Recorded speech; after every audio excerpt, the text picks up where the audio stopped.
প্রিয় দর্শক, আমি চ্যালেঞ্জ নিয়েছি পুরো 64 জেলা বিনা টাকায় ভ্রমণ করব এবং প্রতিটি জেলা সদর মানুষের কাছে উপস্থাপনা করব। সুন্দর সুন্দর শিক্ষা প্রতিষ্ঠান, ইতিহাস এবং ঐতিহ্যগুলি তুলে ধরব।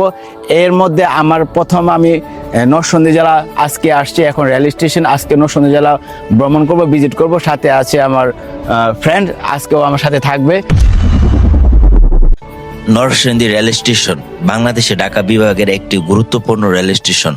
এটি ঢাকা চট্টগ্রাম রেলপথে অবস্থিত এবং প্রতিদিন বহু যাত্রী এই স্টেশন ব্যবহার করেন। এই স্টেশন ব্রিটিশ আমলে 19 শতাব্দীর শেষ ভাগে প্রায় 1890 থেকে 1895 সালে পূর্ব বাংলায় রেলপথ সম্প্রসারণের সময় এই স্টেশনটি স্থাপিত হয়। তখন রেলপথ মূলত ব্যবসা বাণিজ্য ও যোগাযোগ সহজ করার জন্য নির্মিত করা হয়।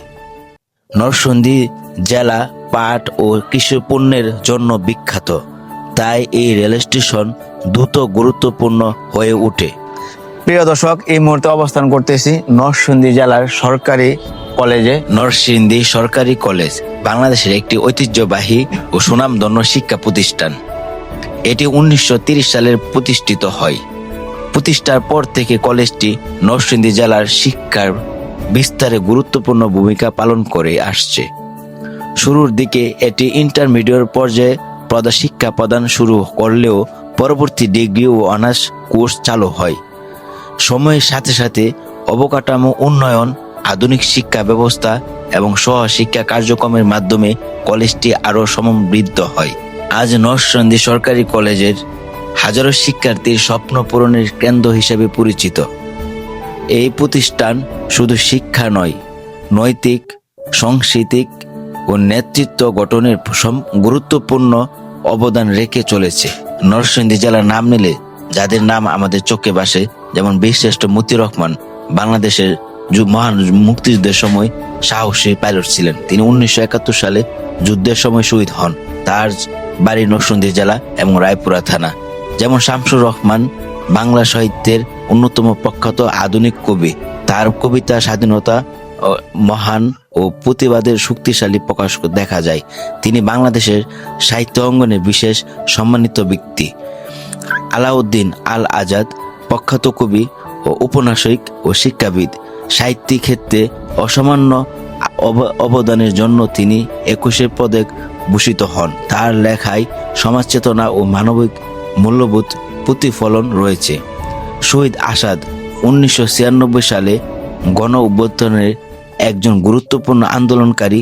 তার আত্মত্যাগ বাংলাদেশের ইতিহাসের এরকম অসংখ্য লোক আমাদের নরসিংদী জেলায় জন্মগ্রহণ করেছে, তাই আমরা নরসিংদী জেলার মানুষ গর্ববোধ করি তাদেরকে নিয়ে। গোল্ডেন স্টার পার্ক যাত্রা শুরু হয়েছিল 2020 সালের আনুমানিক এর মধ্যে। পার্কটির মূলত উদ্দেশ্য ছিল মানুষকে প্রাকৃতিক পরিবেশের মধ্যে বিনোদন ও বিশ্রামের সুযোগ দেওয়া। ধীরে ধীরে এটি স্থানীয় এবং বিদেশের পর্যটকের জন্য একটি প্রিয় গন্তব্য হয়ে উঠেছে।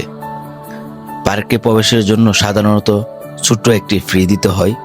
প্রবেশ করার সঙ্গে সঙ্গেই পাবেন আপনি সুন্দর সবুজ পথ, ফুলের বাগান এবং প্রশান্তি।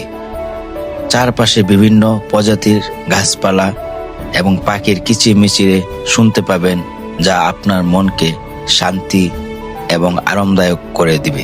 এই পার্কের ভিতরে কিছু প্রধান আকর্ষণ হলো ছোটদের জন্য স্লাইড ঝুলানো এবং গ্রুনাইন খেলা, পরিবার ও বন্ধুদের সঙ্গে বসার জন্য সুন্দর বেঞ্চ এবং টেবিল, বিভিন্ন ধরনের ফুলের বাগান যা ছবি তুলতে উপযুক্ত জায়গা।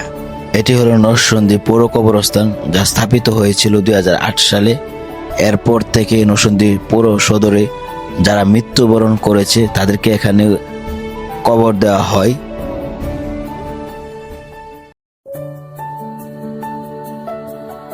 এই জায়গাটা হলো নরসিংদী জেলার সব থেকে ব্যস্ততম একটি জায়গা। এটি ঢাকা সিলেট মহাসড়ক।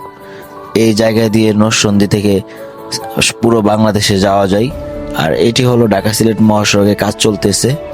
আর এই আরেকটু সামনে যদি আপনাদেরকে দেখাই, এই ঢাকা সিলেট মহাসড়কের ঢাকা যাওয়ার সময় ডান পাশে আমাদের নরসিংদী জেলার আব্দুল কাদের মোল্লা সিটি কলেজ, যা আমাদের নরসিংদীর জন্য গৌরবের একটি প্রতিষ্ঠান।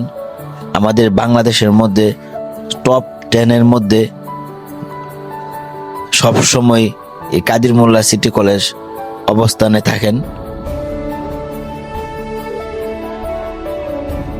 প্রিয় দর্শক, আমি 64টা জেলা বিনা টাকায় ভ্রমণ করব। এর মধ্যে আজকে নতুন প্রথম দিনে আমি নরসিংদী জেলা ভ্রমণ করতে আসছি।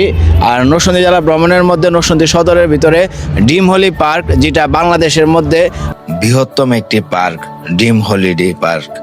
এটি জনপ্রিয় এবং মনোরম পর্যটক স্পট, যেখানে আছে সবুজ বাগান, খেলার মাঠ, আরামদায়ক রেস্ট নেওয়ার সুবিধা ও পরিবারের জন্য সাধারণ বিনোদন সুযোগ। পার্কে আছে ছোট কফি শপ এবং খাবারের দোকান। চাইলে নিজের খাবার আনতে পারবেন এবং নির্ধারিত পিকনিক স্পটে বসে খেতে পারবেন। এছাড়া বিশ্রামের জন্য পর্যাপ্ত ছায়াযুক্ত বেঞ্চ রয়েছে। সুতরাং ড্রিম হলি পার্ক হলো একটি সুন্দর প্রাকৃতিক বিনোদন কেন্দ্র, যা সকল বয়সের মানুষের জন্য উপযুক্ত। পরিবার, বন্ধু বা একা ভ্রমণ সবাই এখানে আনন্দের সঙ্গে সময় কাটাতে পারে। আপনি যদি চান প্রকৃতি ও শান্তি এবং বিনোদন উপভোগ করতে চান, তাহলে ড্রিম হলি পার্কে আপনার জন্য সেরা স্থান। আমার এই ভিডিওটা কেমন হয়েছে অবশ্যই কমেন্ট করে জানাবেন। আর সামনে যাতে আরো সুন্দর করে প্রতিটি জেলার ভিডিও করে দিতে পারি, এই আশা ব্যক্ত রেখে সবার কাছ থেকে বিদায় নিচ্ছি। সবাই আমার জন্য দোয়া করবেন, সুস্থ থাকবেন এবং ভালো থাকবেন। আল্লাহ হাফেজ। পরবর্তী ভিডিও আমি গাজীপুর জেলা করব ইনশাআল্লাহ। গাজীপুর জেলা আরো সুন্দর করে আপনাদের মাঝে প্রেজেন্ট করার চেষ্টা করব। সবাই আমার জন্য দোয়া করবেন। আল্লাহ হাফেজ।